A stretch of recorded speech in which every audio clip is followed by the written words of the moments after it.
Working girl. Hardworking.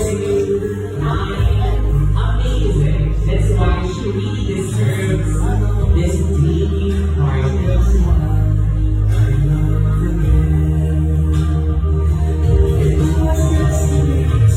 And now, she will be escorted by Mr. Tito. Once again, ladies and gentlemen, make some noise for our beautiful family.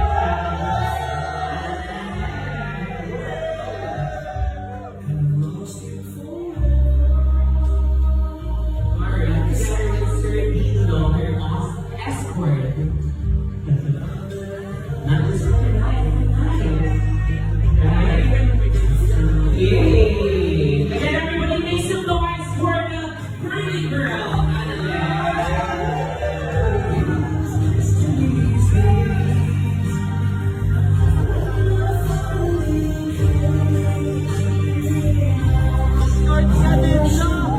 So sweet.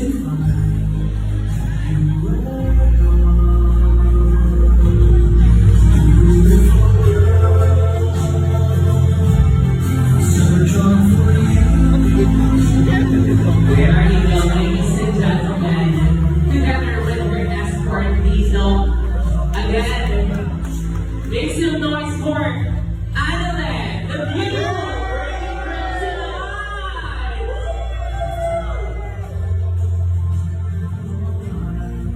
Alright. Come on, I want to hear you scream, guys. Buhati na ba? Bubuhati na?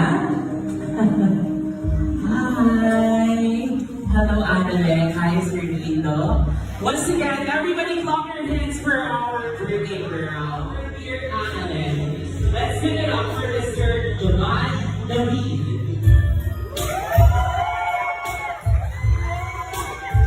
Wow! And his birthday of the tree of only flowers, I guess. That's for you, Adelaide.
remarkable. Thoughts in my head, a collage and they spread. I'll be great one day, going off of my meds. No, I'm not giving up, no, I'm not giving in. I will make it to the top, taking off in the wind. I gotta make it, I'm saving every day to taste it. I'm patient, but my mind, it can hardly take it. I'm chasing a dream that I've had for several ages. A vacant, modern kingdom for the taking.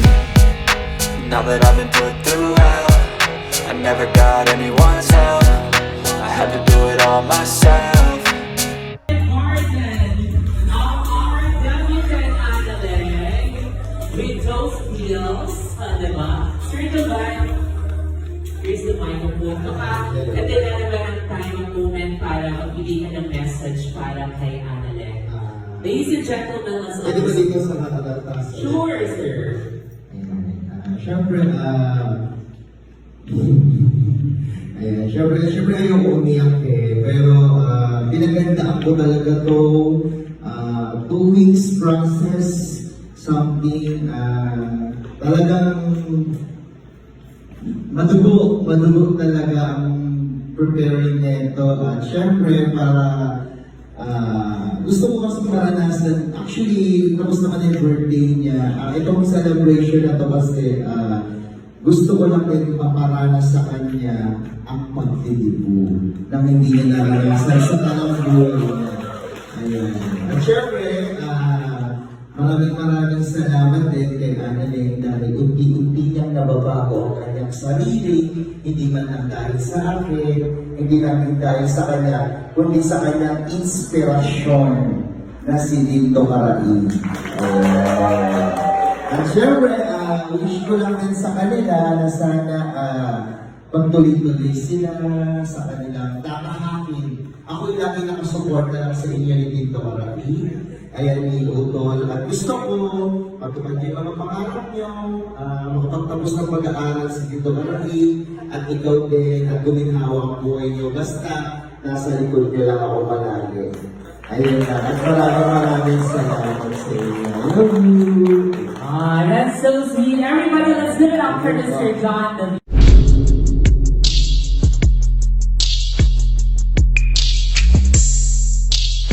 Yo, hello, what's up mga ka-host? Tuloy lang saya. Goodbye. Peace up, let's go.